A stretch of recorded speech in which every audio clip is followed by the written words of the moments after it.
da da da da da da da da da dum da da da da da da da da da da da.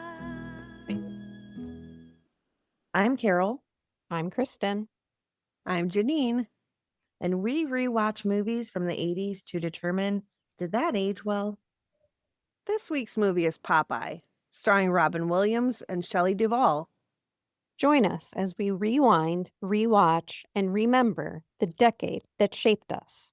Welcome to the Shermer High Alumni Association.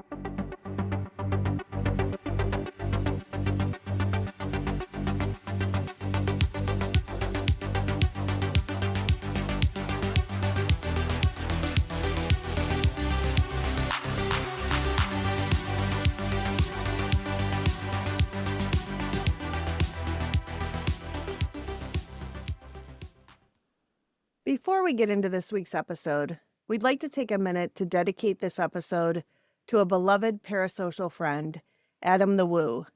We connected with him initially for our mutual love for all things Disney, but he became more than that to us. Adam's love for Popeye has always felt like more than an appreciation for a movie. It's a reminder of what it means to hold on to the parts of ourselves that first made us fall in love with the stories, characters, and different worlds. In a world that often tells us to grow out of wonder, Adam has shown us the beauty of holding on to it, of revisiting the places, films, and feelings that shaped us as kids. Not out of nostalgia alone, but out of gratitude. So this episode is for him, for the joy, the sincerity, and the heart that he brings to everything that he did. Thank you for reminding us that it's okay to love deeply, remember fondly, and never stop exploring. Very well said. That was beautiful. That was wonderful. Thank you. How Thank are you very you? much. How are you guys doing? Oh, just Totally, wonderful. totally phenomenal. How are you? Great. It's been raining in California for Oh, don't you need it though? yeah, you can't really complain about it. We went and it's worse down in Southern California because we went down to Warner Brothers last weekend and it was Yes. raining, just rained the entire time. But we got to go to Aldi, and that's what's important here. Did you get your goods? We did. Awesome. Yeah, we spent Nice. $200, and $200 of Aldi food is a That's lot a of lot. food. That's a car full. It was a full cart. We looked like crazy people. Nah. I see people with full carts there all the time. It's like 6 boxes of cereal, 5 things of popcorn. Like, yeah, people probably thought you owned a store or something. I know. We have Aldi on every corner, and my husband went yesterday and bought 25 boxes of fruit bars. As one does. Right. Oh my God. I wouldn't think I'd be able to eat them all before they expire. He had a question about that too, and I haven't looked into it, but yeah. Cool. Did he get a good deal? New Why? passion. No, he just loved them. Okay. All right. I got him a Alright. box to snack on, and he was like, I need 5 million boxes of these to always have. Yeah, I find that whenever I do that, I never end up eating them all, and then I just Yeah. waste it, and then I feel like trash because I'm like, oh, I spent all this money It's a bit dramatic. and I wasted it. That's how I feel about freezer food. You put it in the freezer, but it normally doesn't come back out. Yeah, our entire freezer is full of dog food. It's like we can't even have freezer food 'cause it's all dog food. No people food for you. No people food for us. Really. Janine, you want to tell us about today's movie? Sure. Okay. So looking for the father who deserted him as a baby, a sailor named Popeye journeys to the port of Sweethaven. Popeye befriends an assortment of eccentrics and falls in love with Olive Oil, who already has a suitor, the bully Bluto. Popeye also discovers an abandoned baby, Sweet Pea, whom he raises as his own. But when the spurned Bluto kidnaps Olive and the baby, Popeye takes action with the help of his magic spinach. Love it. Sounds like magic spinach, just like magic mushrooms. mushrooms. Yes. Or magic flour. Kind of goes into the fact that they also had magic cocaine on this movie. Yes. Oh my God. Oh my God. Yes. This. Lots of cocaine voted in. So I know you read that lovely dedication for Adam the Woo, but I actually watched the Malta series today. So did I. Oh, did you? Yes. Because I'm doing separate videos unrelating to this. And he was just so happy. He was. He was so happy to be there. And just Bucket so in list. awe of how awesome it was. Now I have to go to Malta. I'm like, I wish I would have gone with him. Oh, yeah. That was an option for you. Because we're best friends after we met at the Swiss Family Robinson Treehouse in Disneyland. Exactly. Yeah. Yeah. Yeah. So, yeah. Cocaine. Oh my God. Makes sense. It's just Makes sense. so much. And so this movie stars Robin Williams. And Robin Williams was an American actor and comedian known for his improvisational skills and the wide variety of characters he created. He has 2 Primetime Emmy Awards, 6 Golden Globe Awards, 5 Grammy Awards, and 2 Screen Actors Guild Awards. Born in Chicago, Williams began performing stand-up comedy in San Francisco and Los Angeles during the mid-1970s and released several comedy albums. He rose to fame playing the alien Mark in the ABC sitcom Mork and Mindy, which ran from 1978 to 1982. Williams received his first leading film role in Popeye. His filmography is impressive and a mile long, and he has films such as The World According to Garp, Good Morning Vietnam, Mrs. Doubtfire, Patch Adams, Dead Poets Society, Good Will Hunting, and Aladdin. Williams passed away on August 11th of 2014. His primary cause of death was declared as suicide by hanging amid Lewy body dementia, along with other associated factors. His wife maintains that, however you look at it, the presence of Lewy bodies took his life. Dementia in Lewy bodies is a type of dementia characterized by changes in your sleep, behavior, cognition, movement, and regulation of automatic body functions. Unlike some other dementias, memory loss may not be an early symptom. The disease worsens over time and is usually diagnosed when cognitive impairment interferes with normal daily functioning. He was cremated and his ashes were scattered over the San Francisco Bay. He is greatly missed. He is greatly missed. Yeah. But when researching this, like understanding the type of disease that he had, like he was misdiagnosed with Parkinson's. And I don't think it was discovered until after he passed away that it was Lewy body dementia, which I think anybody would have.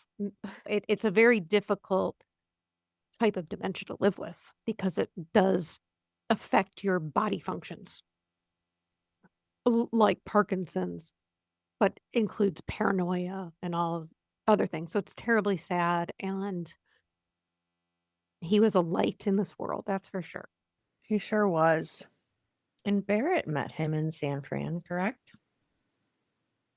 Yes, he did a couple times. You're Yeah. right. He did. And one time he was with his daughter. Mm. Yes, he did. He did. That's a good memory you got there, Carol. I can remember things from 12 years ago, like it was yesterday. I don't know what I did this morning. Yeah, like That's fine. I totally forgot about that. Yeah, Yeah, he had met him a few times up in the city. that's awesome. Oh. At least he has that Yeah. memory. Yeah, Fantastic. that and MC Hammer. Nice. Oh, MC was awesome. Nice. Yes. Speaking of MC, it's our recording date is our cousin JK's birthday. It It is. is. he Yes, was it Happy in is. birthday, San Fran. JK. Happy birthday, JK. He was in San Fran and met MC Hammer. He met MC Hammer. So, should we talk about Shelley Duvall? Do it. Shelley Duvall was an American actress and producer, known for her distinctive screen presence, portrayals of eccentric characters, and later productions in children's programming. Her accolades include Cannes Award and a Peabody Award. 4 of Duvall's films have been preserved in the National Film Registry by the Library of Congress as culturally, historically, and aesthetically significant as of 2025. She rose to fame by collaborating with Robert Altman, who she met at a party, throughout the 1970s. She received critical acclaim for her performance in Altman's psychological drama, Film 3 Women, in 1977, which earned her a Cannes Award. In addition to Popeye, Duvall gained fame for playing Wendy Torrance in Stanley Kubrick's 1980 horror film, The Shining, with both her performance and filming experiences receiving continued attention. Like our Uncle Tommy, Duvall ventured into producing children's programming, founding the production companies Platypus and Think Entertainment, and creating the programs Fairy Tale Theater, Tall Tales and Legends, and Shelley Duvall's Bedtime Stories.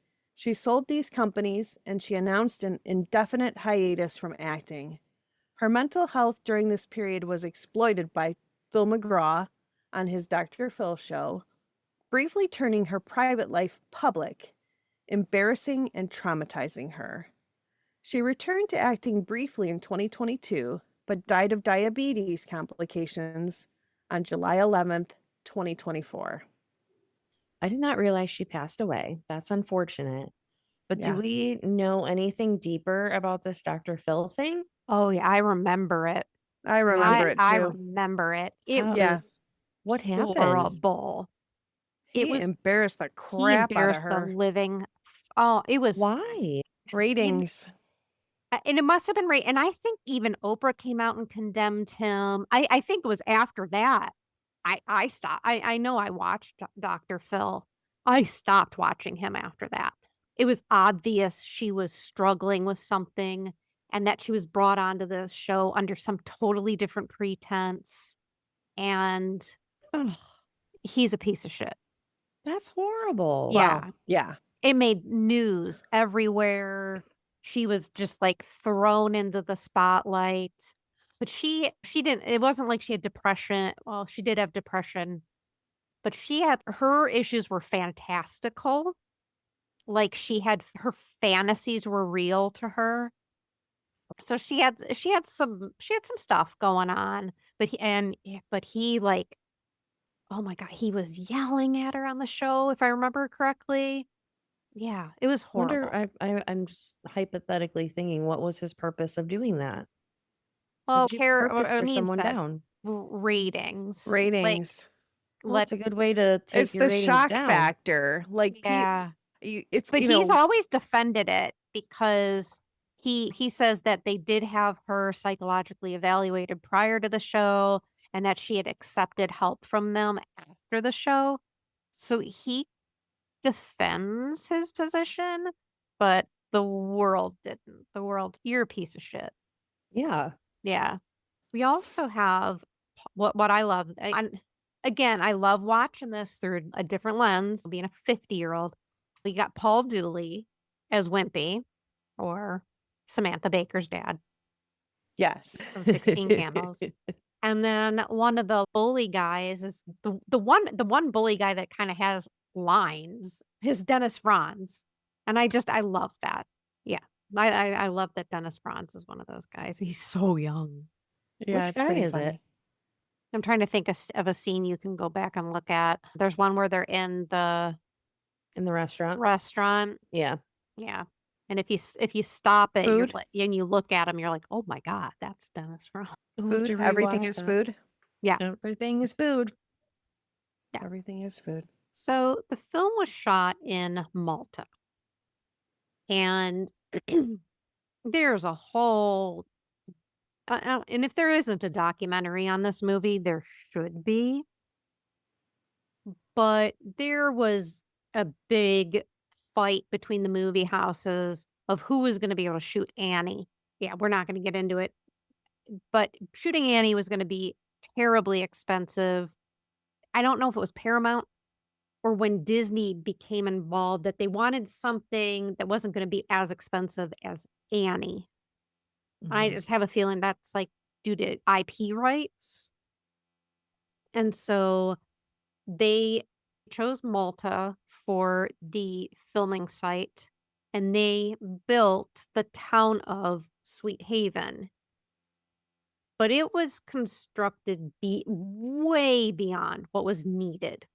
They added on a recording studio, editing facility, living quarters. It was a very overbuilt set. Cocaine was heavily used. I'd say you couldn't, there's a quote from somebody, I don't know who, you couldn't escape it.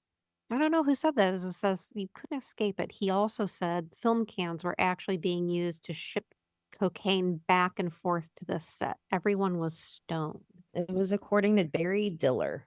Much of the dialogue, and you can really tell this now, was 80 yard. It was all re-recorded due to his character's mumbling style and partly talking with a pipe in his mouth. However, there were problems on set between Altman and Williams. Williams was known, and I really do feel like why he was chosen for this role was his ability to ad lib. So him and Altman had a lot of, what do you call it? Just like Didn't see eye to eye. they didn't see eye to eye on his ad libs. That final battle involving that terrifying octopus was super complicated because it continued to have mechanical malfunctions. And once the production cost got beyond 20 million, Paramount ordered Altman to stop, wrap the filming, and return with what he had. And in that, which they did, they wrapped, they left with what they had, and they left the set. Yes. Awesome. And that entire set still stands today as Popeye Village. 44 years later. Yeah. Like, I so want to, when we eventually go to Italy, Malta is definitely on the list. Yes. Which is funny because that set looks like it was about to crumble while they were filming and it's still standing.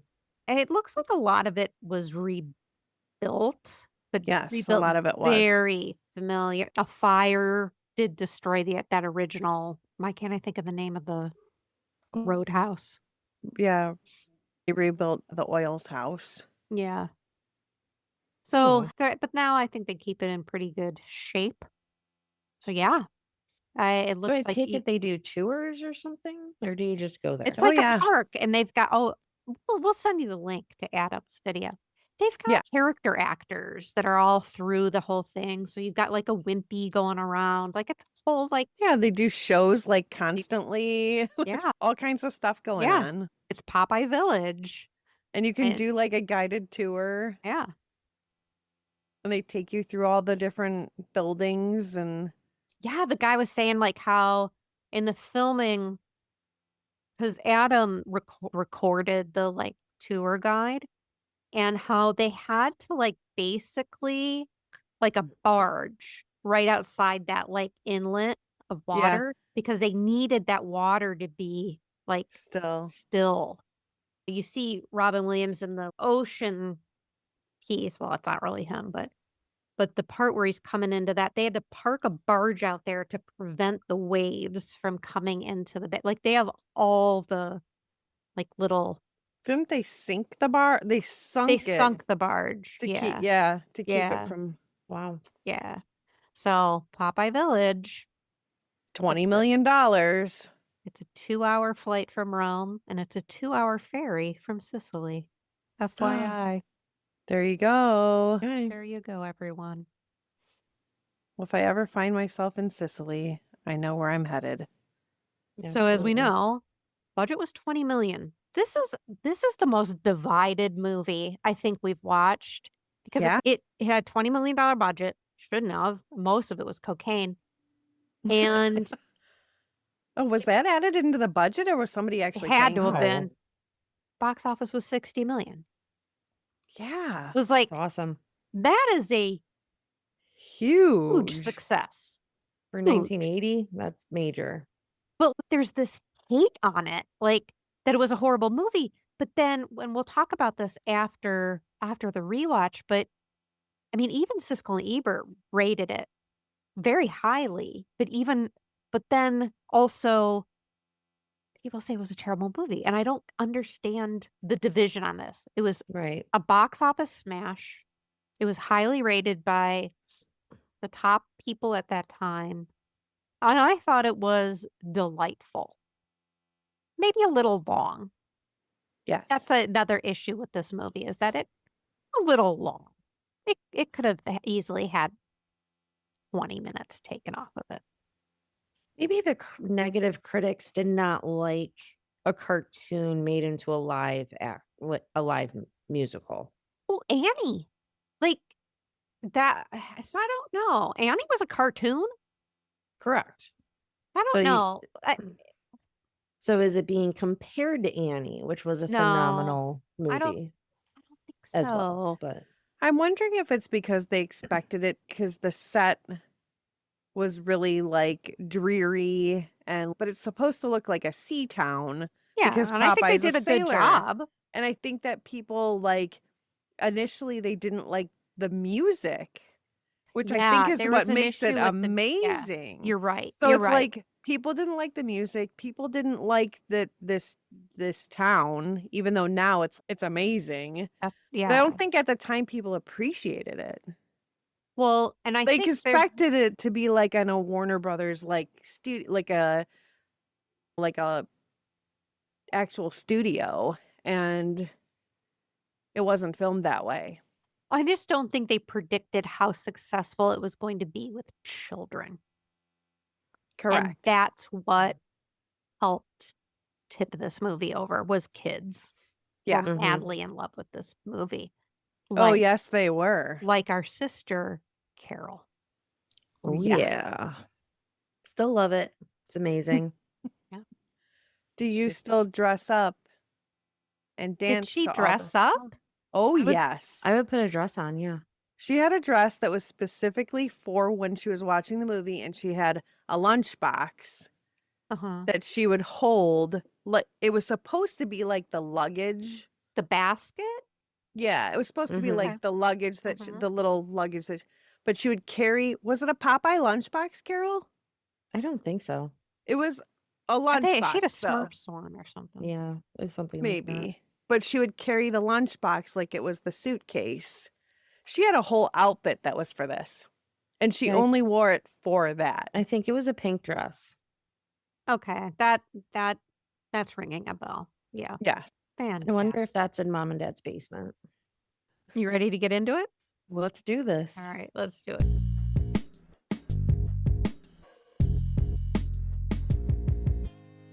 So we open up and see the classic Popeye cartoon opening and saying that he's in the wrong movie. And then we're in the real life thunderstorm with a man boating through the storm in the ocean. A bell is ringing from a tower, and the sky magically opens up to a blue sky, and the whole town starts singing the national anthem for Sweethaven. It's quite a decrepit looking city, very poorly put together, but yet majestic at the same time. Popeye gets off the boat onto the pier, and we see his gigantic forearms once he takes his coat off. The tax collector has caught wind of him and spots him and bills him 25 cents for a docking tax, 17 cents new in town tax, and a 45-cent rowboat in the water tax. Oh, Can we talk and- about his arms for a second? Yes. sure. So those weren't working for him, right? They No. had something like silicone on them, and then that wouldn't work. And they had to bring in these guys from Italy to create these arms for him. Yeah. But they are very shocking when he does take that off. A question I was thinking about, like this town of Sweethaven, and they're singing that Sweethaven national anthem. And I'm not a Popeye aficionado. Were they a washed up people that made their own town? Like, how did Sweethaven come to be? I just want to put that That's a good into food for thought. the world. If somebody knows, how did Sweethaven come to be? I'd love to know the answer to that. Well, God must have landed here. Oh, Why right. else would he strand us here? Scooter. Where the air is See, nice they and... were stranded there. Yes. And that's why it's all shanty townish, is that they just sort of built their own world a la Gilligan's Island. Right. I just Would wanna you know like that. to introduce us to the words to Sweethaven? Me? Yeah. Sweet haven, God must love us. We the people love Sweet Haven. Hooray, hooray, Sweet Haven, flags a wavin'. Swept people from the sea, safe from democracy. Sweeter than a melon tree, put here for you and me. Where are we? Sweet Haven. Sweet Haven. God must love us. We the people of Sweet Haven. God must have landed here. Why else would he strand us here? Where the air is nice and clear. Sweet Haven even sounds so near to heaven. That's Beautiful. That just embodies a lot of cocaine right there. Yeah. Sweet haven. God must love us. We the people love sweet. Okay, if you want to sing it, sing it. Belt No, it out, girl. I'm good now. Okay. Back to you, Carol. Okay. So we have the 25-cent docking tax, a 17-cent new in town tax, a 45-cent rowboat in the water tax, and $1 leaving your junk around the wharf tax. So he owes the Commodore $1.87. The town children are watching this happen, and the tax collector chases them for a curiosity tax. Popeye grabs his bag and marches down the wharf. Some local guys are moving a piano that bumps into the back of Popeye, and he pushes it back up to them onto the bridge, which displays his strength. Now we get to the Blow Me Down music segment, where everyone in the town is spreading rumors that Popeye is a bad stranger. There's now a 50-cent up to no good tax that he has taken on. Popeye makes his way to the oils, where they have a room for rent sign. He goes inside, and we are introduced to Olive Oil. She is complaining about ugly hats, and she can't wear them for her engagement party. She wants to cancel the party because everything is so ugly. The mom keeps protecting her boobs from Popeye's large bag. Oh my God. I love that part. Yes. Just constantly He's going, whoa, whoa. Yeah. His duffel just keeps knocking into her gigantic bosom. And the dad is constantly saying, "You owe me an apology." Olive is trying to get into Popeye's rented room, and she finally does and falls inside, taking the curtains out with her. She stumbles around the entire room while Popeye tries to help her. She breaks the bed, and she leaves. Oh my God, that's so funny where he's, her undergarments. Yeah. Oh, I still respect you. Right. And we had, I don't know when it was mentioned. I think in the last podcast, you guys were saying how you have to watch it with the subtitles on. Yes. Yep. And yeah, absolutely. That has to happen. 1000%. Yeah. Because I never caught that when I was younger. No. You can't understand his mumbling. Yeah. I think it should be a requirement that you have to watch it with subtitles. Yeah. Oh, it made Yeah. all the difference. Yeah. Yeah. Thank you, he- Adam the Woo. Yeah. I know. Thank you. And so Popeye tries to help her, gets her up. She leaves his room, closes the door, and the doorknob comes off when he tries to open it. So we are now in the evening, and dinner is being served. Popeye is introduced to the family, which is Coal Oil, which is the dad, Castor Oil, Wimpy, and George Giesel. Nana Cole talks about how the Commodore is always away, and Bluto collects all the taxes for him from the collector. No one likes Bluto, but Olive thinks he's the most gentle, humble man on the face of the earth. We cut to Popeye in his room on a hammock, since Olive broke his bed, and then Bluto on a ship in his pajamas, screaming that it's 9 o'clock curfew time and lights out. We are back with Popeye, who is talking to a picture of his papa. He hasn't seen him in 30 years and asks him to stay alive with a goodnight kiss. The frame has a paper in it that says "Me Papa" without a photo. It's so It's so cute. Mm. So now we cut to daytime in a restaurant and we get everything is food. Food to go, food for thought. Everything is meat. Everything is chow. Everything is fast food chains. They can't trick us with no hot dog. The song ends with Castor blurting ketchup everywhere. Popeye tells Wimpy that he was 2 when his papa left him, but 7 years ago, he was on the gloomy Gus off the coast of Guam and was on a raft for 45 days, and he saw a vision of his mother saying that his pap is still alive. So he's forgiven him. The town bullies call Popeye One Eye, and the staff starts preparing for war. Popeye tries to be respectful until they say, "If I were your daddy, I'd ship out too," and call him a runt. And "I bet your pappy is as ugly as you are." Popeye politely asks for an apology. These dudes are absolute assholes, making everyone else apologize to him, and it's on. Popeye goes through the guys one by one, using their heads as punching bags, but in a funny, cartoony Popeye way. We see Bluto is upstairs eating, and Popeye pays the woman in the birdcage and leaves the restaurant. And it's a mic drop on what Popeye can do. What's up with the woman in the birdcage? She's protecting herself.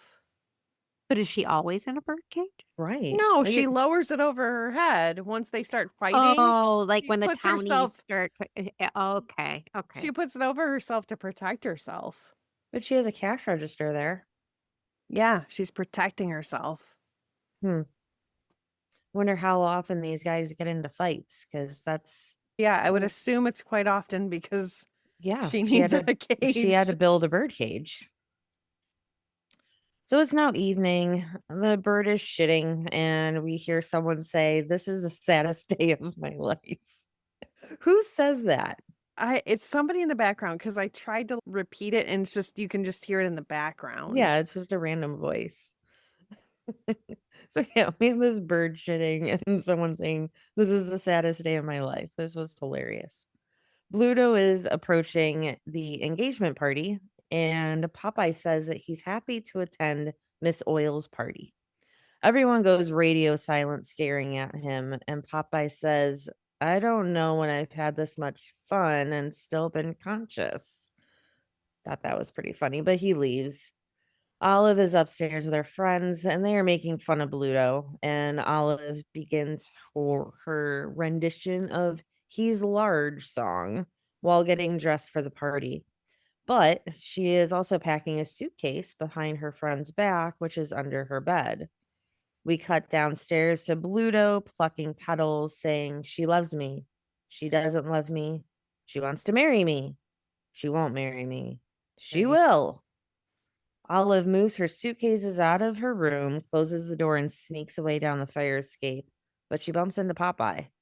Of course, the tax collector is there and calls for a 50-cent impersonating a traffic cop tax. I But think that that's- she does. I think that Olive does a really great job in that song coming to the realization that Bluto sucks. Yes. Because she it's- starts off the song strong because the Yes. other wives are like making fun of her. As she keeps singing, she's like, "There's nothing but the fact that he's large." Yeah. Yeah. And all of these girls that probably are like presumably bridesmaids, perhaps, can't stand the dude. No one can stand him, but she's trying to convince herself that he's a good guy. Yeah, I love that she's and he's mine, and they're like, "You can have him." That is a very funny scene. So Olive's outside. She's kind of like, I mean, like flailing around trying to catch her balance. What's she doing? Right. Are you gonna fall in the water? Like, Is this what cocaine does to you? the tax collector calls for a 50-cent impersonating a traffic cop tax, but that's rescinded once he realizes it was Olive. So this is where we realize that the oils are not taxed on anything because she is marrying Bluto. Popeye asks why she doesn't get taxed. And the collector says there's a $10 question tax, or I'm sorry, 10-cent question tax. But he's letting that go because he's with Olive. Now Bluto is still in the house waiting for Olive. Nana is calling for her, and Olive tells Popeye she hates half the guests there. We see Bluto eating a glass cup because that's totally normal to do. And Popeye is sitting talking to Olive. And a woman sneaks down the stairs by him and switches Olive's wicker basket. They get up to leave, and Popeye grabs the basket, but Olive notices it's not her basket. You know There's what's now a weird? rattle coming. Yeah, like those were pretty close baskets. That they're very I- close I- baskets, but also Sweethaven is like a town of 20 people. And don't you think you would know if someone else was pregnant? Right. Yeah, Or or I'm getting real recognize the deep baby. on this, but it's like, how did a baby just show up? Yeah, Right. like some creepy old woman just had a baby that nobody knew about and then just gave it to Popeye. Right. Yeah, I know these are questions that don't have answers, but that's sus. it is Yeah. very sus. Only something that cartoon-ish would be able to get away with. Yeah. Not having logic. Yeah. Exactly. So there's a rattle coming from the basket, and Olive tweaks that there's a snake in it. Popeye opens the basket to a baby with a note saying, "To the one-eyed sailor, I must trust someone with my baby while I free myself of financial obligations, which will take 25 years. In the meantime, love him like only a mother could." And Popeye says, "I'll love you more than you'll ever know." Oh, I love heart emoji. But like, how did that woman know that Popeye was a good person? Because everybody else was like, "Oh, there's a stranger in town. This is he's terrible. the worst. He's the I mean- worst." But like this Yeah. random old lady who had a baby that nobody knew about gives him a baby. Right. I always thought it was because, like, she's sneaking around. So she must have had this baby in secret, and she knows that he's not permanent. So she knows that he's going to take the baby off the property. That's real excellent. risky. That's an excellent deduction. Thank you. Do appreciate that. And he has a boat, so he could probably get out of there. Well, he has Right. the dinghy. That's my dinghy. But I don't know. It's just really Because if she, I always think of this as an island. So if she like trusted someone on the island with the baby is going to grow up looking like someone else on the island. So I think like this was a secret baby that needs to escape Ooh. there. wow. That's real deep, Carol. Yeah, isn't it? Real, real Wow, deep. you've I've- gone I've some been deep thinking into about some fan this- fiction here. Yeah, because like, how many male suitors are there that It was Right. could Bluto's. potentially be? Oh It my was God, Bluto or and the wimp, old lady. or This could be wimpy. a very controversial baby. Castor. Oh my God. Right. So dramatic. yeah. I think she's trying to get the baby off Sweethaven. It could be the guy that kicks his hat down the dock. He was a great character actor. He really was. He really Could be was. I guess if I had a choice out of all the guys, it would probably be him. Could be the Commodores. Could be the Commodore. Oof. Could be the tax man. Right. Sounds. That's getting don't crazy. see- Possibilities are endless. Yeah. I don't Let's see the tax guy getting in bed with let's anyone. let's move on. Aw. This is getting gross. All right. So Bluto's now also tweaking, and we are now singing "I'm Mean" and destroying the entire fucking house. Like this place Yeah. Were those already the only looks. lyrics? I'm mean, I'm mean, I'm mean, I'm mean. Like It that is, was yeah. like If you the know what entire I song. mean. Yeah, that was Yeah. a genius song. It was. And it wasn't him singing it. No, you can No. tell that. Yeah. That's pretty obvious. But this house already looks like it's going to crumble, and he destroys the entire fucking thing. Yeah, I'm already mad at him. The party's over, and everyone sees Popeye and Olive approach the house with the baby. So why is no one asking her like where the hell she's been? Or why she's holding a baby. Right. They just But- assume that her and Popeye now have a baby. Yeah. Like, that's cool. So Bluto sees Olive at the door, and he is literally seeing them in red. The scene changes to them in red outfits. And Bluto's going right for Popeye and slugs him. And Popeye's now doing backflips, and Bluto's belting out 5 gajillion taxes. The next day, the oils are taxed for all of their arrears in the tune of $121,000 plus dollars. We see the dad Cole crying, which has always tugged at me. Like Oh, you never it's you so never want to sad. see a dad cry, but I know. oh my god. Yeah, that's oh, I gotta move on from that one. So they're taxed this amount, and the tax collector also takes a sunflower for an embarrassing the tax man tax. Popeye He's and just making shit up now. right. Popeye and Olive are now arguing over whether the baby is a boy or a girl. This is now the next day. Have they not changed a diaper? No, they don't know how. Okay. So now I'm fearful that this baby has a rash Maybe the And- baby doesn't even wear a diaper. and smells really bad. Yeah. So Popeye calls him Sweet Pea and asks Olive if she would like to call him Baby Oil. really Classic. I love it.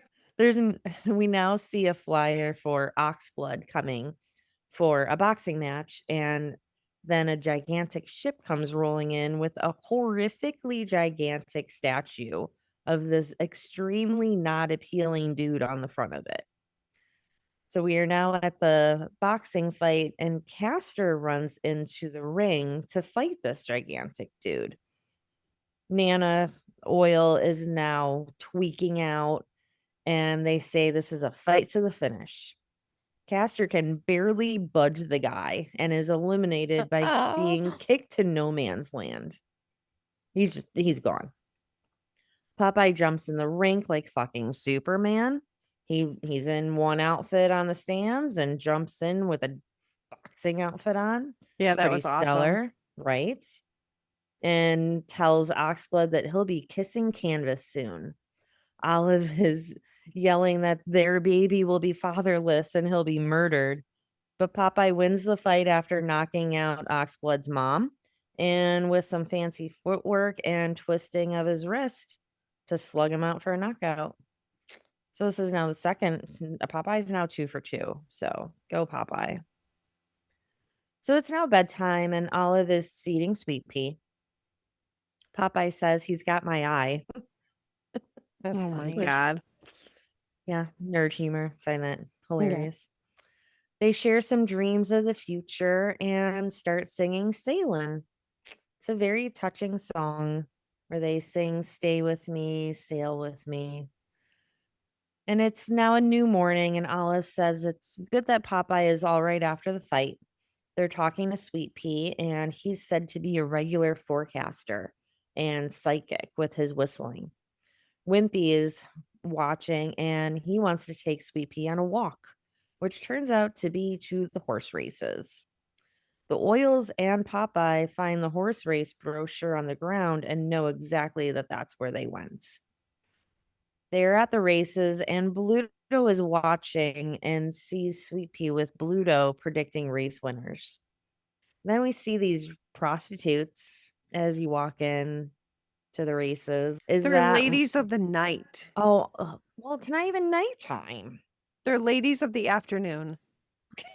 It's like, is that the only place they're allowed to be? Is where there's Yeah. gambling going on? Yes. Yeah, they actually reminded me a lot of the movie Annie with Mrs. Yes. Hannigan. Hannigan, yes. How she dressed. Oh, Yeah. yeah. Yeah. Always reminds me of that. Yep. Maybe she works So there now. it could be. So Popeye and Olive get Sweet Pea back from Wimpy. He did win $120 in 2 races. So he did pretty well. And Olive is now on board to use Sweet Pea for race winning, but Popeye refuses. Olive says family is more important than dumb morality. She feels that Sweet Pea's psychic gift could help the family out of its tax bind. Now Popeye's pissed and he's singing I Am What I Am, which is a great song. I love that song. And he's just flailing all around the horse races. And Bluto is now fantastic. ordering Wimpy into his office. Dun, dun, dun. Oh. Yes. So now we see Popeye leaving the house claiming child abuse, and the family is begging him to stay. Wimpy's in the background, and Popeye is set up and charged $4.25 moving out tax and a $5.25 moving in tax and an 89-cent unlicensed baby tax. Are we licensing babies? Yeah, but did the lady who had the baby already license the baby and now he's Well, getting right. taxed Good on the question. baby? That's a good question. How does he know it's unlicensed baby tax? This Yes, guy should Kristen. be this guy should be charged of assumption What? tax. You said you have a question. Did No, I? she said you have a good question. Oh, I thought you said I have a question. No, you have a good question because who knows? I mean, that's baby doesn't have a chip in it. So Yeah, you can't double dip. right. Oh, so I don't want to back up, but the mom, Mrs. Oil, did you get a vibe that I got this strong Kate McKinnon vibe from Mrs. Oil? Because she has a young face. She's obviously made Yeah. to look older. But if you look at her face, it's like, you're Kate McKinnon. I can Oh, see that now. so if there's a recreation of the movie, we can It would have cast to her. be Kate McKinnon that plays Mrs. Oil. Perfect. Okay. Okay. Yeah, Yeah. just I'm digging that. squirrel. Okay. Carry on. Okay. All right. So now we have the questionable 89-cent unlicensed baby tax. And now Popeye is pissed again. Like this whole island is pissing him off. And he knocks the tax collector into the water and the whole city rejoices. So happy.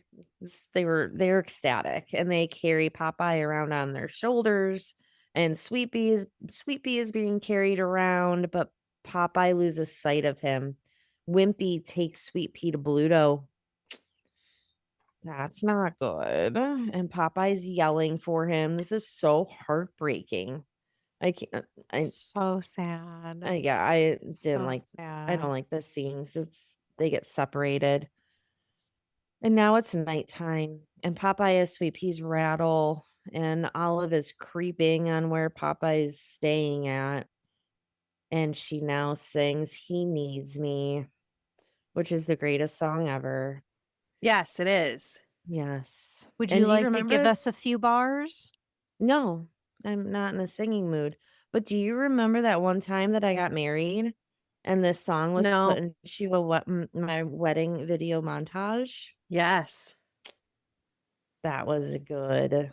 Yeah, because you would sing it. Well Now- played, sisters. You should sing it. She's not going to I'm- sing it. I'm sing not. Again, I can remember what happened 12 years ago, but I can't sing the song. I could if you need me to. Okay, go for I it. did take it down off of YouTube because they hit me with copyright on that song. On what song? He Needs Me. Don't worry, I have it in Oh, my drive. Yeah, good. Okay. Go for it. Hold on. And all at once I knew at once, I knew he needed me. Until the day I die, I won't know why. I knew he needed me. It could be fantasy. Oh, he needs me, he needs me, he needs me, he needs me. Good job. Yay. Thank you for that, Janine. You're welcome. Best Glad- song ever. Glad to bring the party. So now we see Bluto sucking his thumb, sleeping, while Sweet Pea is looking out the porthole saying Popeye. Oh, God. And Popeye writes Sweet Pea a letter singing Sweet Pea's lullaby. He puts his letter in Sweet Pea's bottle and rolls it into the water. And you see Sweet Pea looking out the porthole from the Yeah. other side, and he sees it float by. That's so sad. I know. Wimpy is spying. Now it's the next day, and Wimpy is spying, and he sees Bluto with Sweet Pea. And Olive hears Wimpy say something about Sweet Pea. She demands information from him about where Sweet Pea is. Now we're back with Bluto telling the Commodore that the kid is worth a fortune. The Commodore is force feeding Sweet Pea spinach. And Commodore has Popeye's arms and pipe and squinty eyes. He sings, "It's not easy being me," as Bluto ties him up in his chair and onto a pulley. Wimpy and Olive tell Popeye they found his father and Sweet Pea and tell him his father is the Commodore. That's pretty mind-blowing. Not only do they find Sweet Pea, but they also find his dad, and his dad's the freaking Commodore. Yeah, bonus. It's your dad. Right? But Olive and Wimpy say he's a crook, rat, kidnapper, and Commodore. Popeye is out to prove that that's not his father, and he sets forth to the Commodore's boat. He enters and creeps down the boat's stairs to see his dad in the chair. Bluto sneaks behind Popeye and goes up the stairs with Sweet Pea. Popeye and the Commodore eye each other up and down, and the Commodore refers to himself as Poop Deck Pappy and claims that Popeye is not his son and he has no children. There's one way to prove he isn't Popeye's father.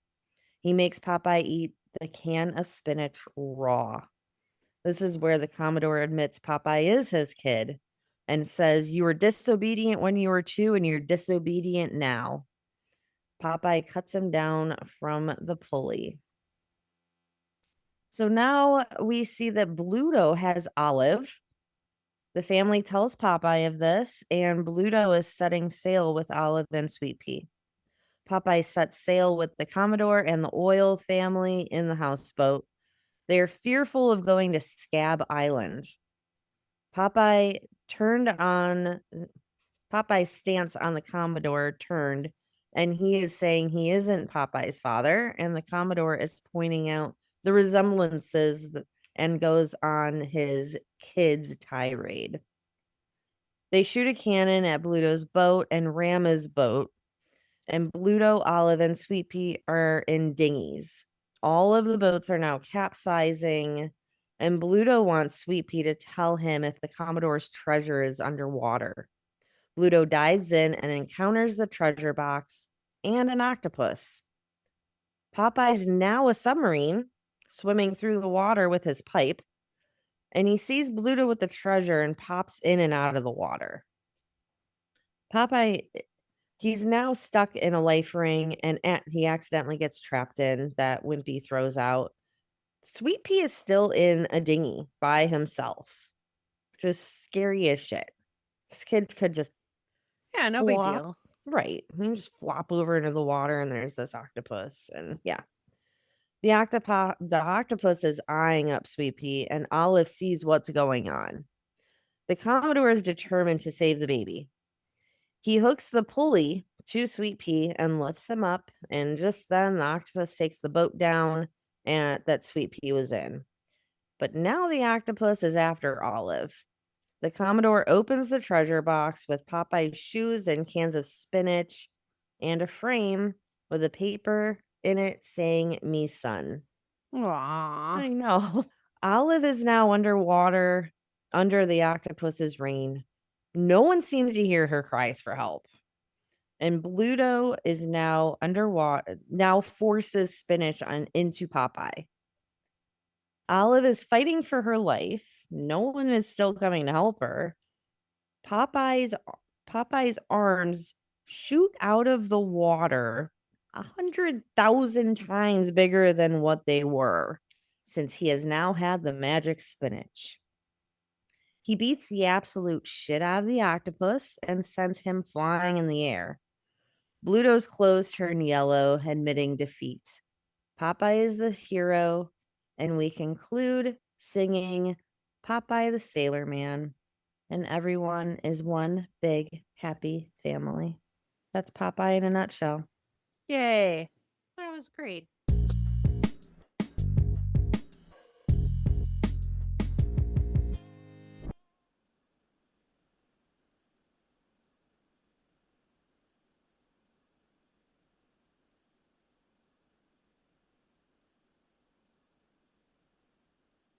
And That's we great. can Thank also note you. we can also note that Sweet Pea was director Robert Altman's grandson.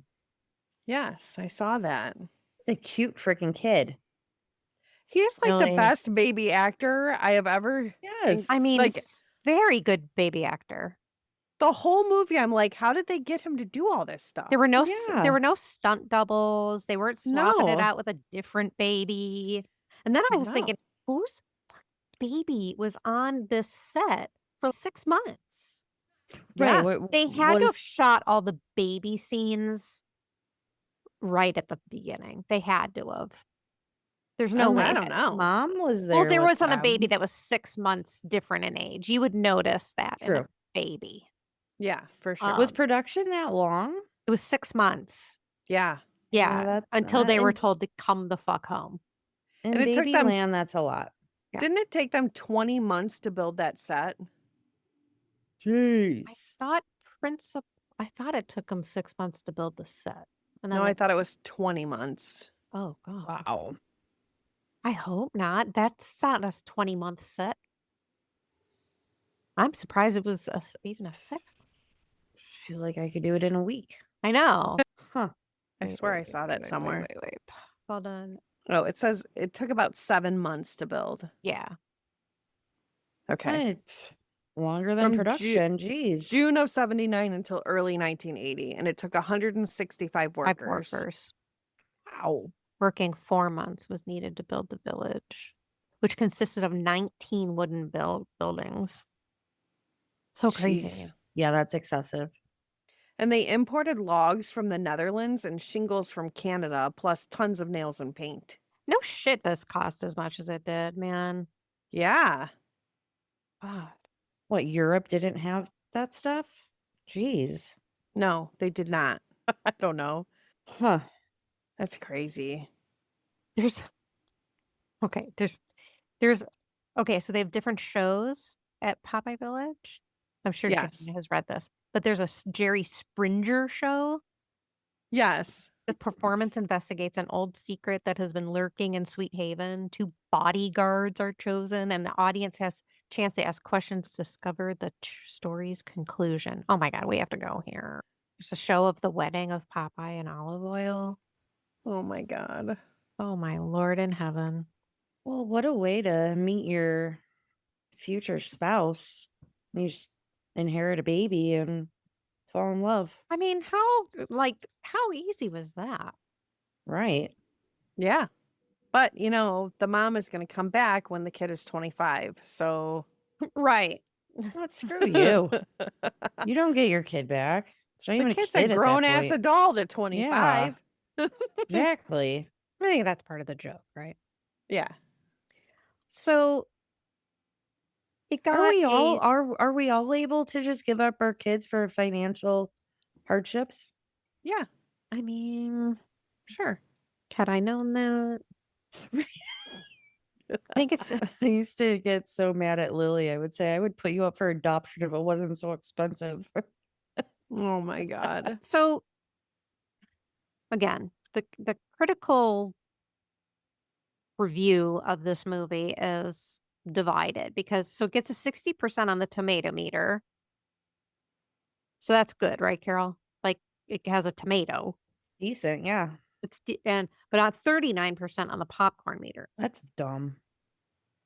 And then I went to Metacritic because that's a little bit more of a data driven aggregator. And so the Metascore, which is the critical, is generally favorable.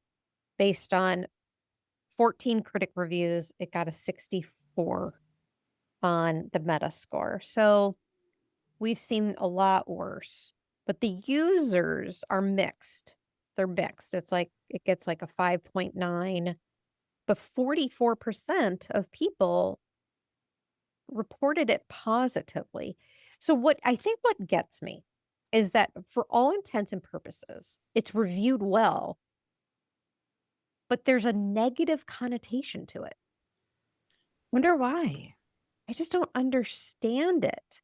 So the reviews were generally negative, but I just don't know. So on Rotten Tomatoes, it says Altman's take on the iconic cartoon is messy and wildly uneven, but its robust humor and manic charm are hard to resist. Okay. Roger Ebert of the Chicago Sun-Times gave the film 3.5 out of 4 stars, writing that Duvall was born to play olive oil. Agreed. And with Popeye, Altman had proved it is possible to take the broad strokes of a comic strip and turn them into sophisticated entertainment. Okay. Gene Siskel of the Chicago Tribune awarded also 3.5 out of 4 stars, writing that the first 30 minutes were tedious and totally without a point of view. But once Sweet Pea was introduced, the film then becomes quite entertaining and, in a few scenes, very special. Well, I believe the first 30 minutes had a point of view. So, Yeah, I mean, it was laying a baseline. Yeah. Yeah. Leonard Maltin, who's from somewhere I'm forgetting where right now, describes this picture as a bomb. Seeger's beloved sailorman boards a sinking ship in this astonishingly boring movie. Wow. He has no idea what he's talking about. Astonishingly boring. Well, astonishingly boring seems a bit much. It Yeah. seems very, like I said, I feel like a good 15 minutes could have been shaved off of the runtime. I mean, I have this playing in the background right now, and it's constant action, or if there isn't action, there's singing, and if there's constantly something going on. But I feel like every single scene is pertinent to the plot. Yeah, like I would not call this astonishingly boring. If I was going to call something astonishingly boring, it would have been like Flowers in the Attic. True. That's fair. Like, it wasn't this movie. Variety wrote that all involved failed to bring the characters to life at the sacrifice of a large initial chunk of the film. It's only when they allow the characters to fall back on their cartoon craziness that the picture works at all. It is nice that they incorporate that. There's parts of the action that would only typically be in a cartoon, but they brought it to life. 100%. Like the fighting scenes and stuff like that. And nobody's arms look like that. Or punching a octopus in his punching face. an octopus, right. Or blowing up your fiance's house. Right. I mean, so I don't know why this is a positively reviewed movie that has such a bad rap. One of our 3 listeners can comment about that. I'm trying to get there on the cringe. Cringe for me is not really. It's a 0 for me. There are a few stereotypes in there but it's cartoonish. I think it's a sweet movie. I think as Robin Williams' first film role is arguably his best. I mean, I won't die on that mountain because pretty much I think everything he did was genius, but I would absolutely watch this again. It's actually hard to get a hold of. You got to go to Pluto. Thank you for finding that, Jeannine. But I love it. I love it. I'll go next. Please, I think we please all do. know what? I said, please do. Yeah. I think we all know I absolutely love this movie. This is probably my movie that Pee-wee is to Jeannine. Maybe. Pretty close. Always loved it. I love how you laugh and cry and it just like tugs at you, but I love the plot. I love how they bring the cartoon aspects into the real life enactment. Robin Williams is amazing. Shelley Duvall is amazing. I thought they portrayed the characters awesome. I will always and forever watch this movie. I give it a very not really cringe, and I will watch this any and all times that I can. Doesn't even have to be a Saturday. Nice. Jane. Excellent. I'll agree. There's no cringe to the movie. I also don't understand why people didn't like this movie. I'm wondering if at the time there was something else that may have come out that people were more interested in as opposed to this movie. I don't know. I realized that it was a hot mess as far as like the production and the fact that there was so much cocaine usage and there was some terrible filmmaking there. But I think that this is probably the best movie that Robin Williams was ever in. I love this movie. And I remember as a kid not liking it because Carol liked it so much.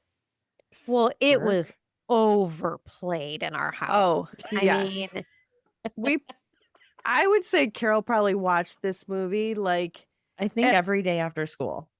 I was going to say at least once a day. And so I think we were just sick of it because we were like, oh my God, is she really seriously going to put on this dress and do this again? And I think because of that, we didn't really pay attention to the actual movie because we were like, oh, if Carol likes it, then we're 40 old. years. I think 40 years is a good good stretch of time to not watch it, to appreciate it again. Yes. So now I remember Carol reenacting like the He Needs Me. Yeah. I remember that specifically. And she did she would reenact it to a T.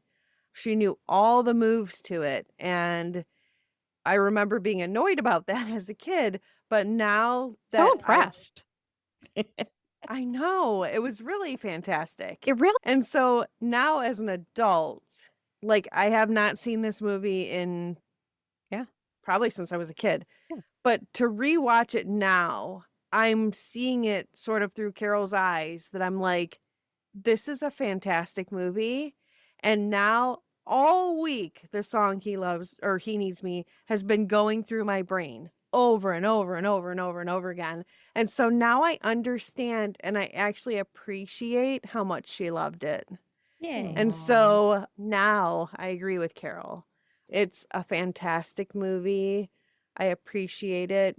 I love all the little funny parts, and I love how Robin Williams portrayed Popeye. I love Shelley Duvall in this movie. She was fresh off of The Shining, and she just literally just popped right into a different character. And so I will absolutely rewatch it now. I would say before we had this movie on our docket, I probably would have said something different.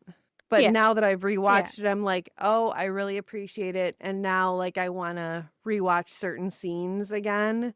And so most of the movies that we do on this podcast, I watch them once. Sometimes I have to watch them through again because I watch them in like parts. But this one, I actually think I watched 3 full times this week. Wow. And then I also watched like supporting videos on YouTube about it. And I felt like I did more research on this movie because of Carol's love for it. Aw. That's so sweet. So wait a minute. This was a unanimous all around. Does that make it Hall of Fame? I would definitely nominate it for Hall of Fame. I second. I third. All in favor? Aye. Aye. Yay. I think I might actually purchase it. I think you Well, should. okay. Can we You talk? owe it to yourself. It's the year of going back to owned media. Yeah. yeah. When we were at Warner Brothers last week, they have Blu-rays back out on the shelves. Wow. Believe it. Yeah, so Yeah, I mean, going back to stop renting your movies. right. We're So I'm we serious. should- We're gonna look for a Blu-ray player, and I can watch all my Anna Green Gables again. We should open a Blockbuster. Yeah, we're going to invest in a Blockbuster or a family video. Family We're bringing video. it back. We're bringing it back. Family videos. How about an Errol's? an Errol's? Oh my God, you guys! Let's open a video store with all the profit we make off of our podcast. Done. Yes. With our 20 cents. Yes. And actually, that just gets absorbed into the cost of putting on the podcast. So technically, we're negative money. Yeah. Right. Well, thanks for joining us at the Shermer High Alumni Association.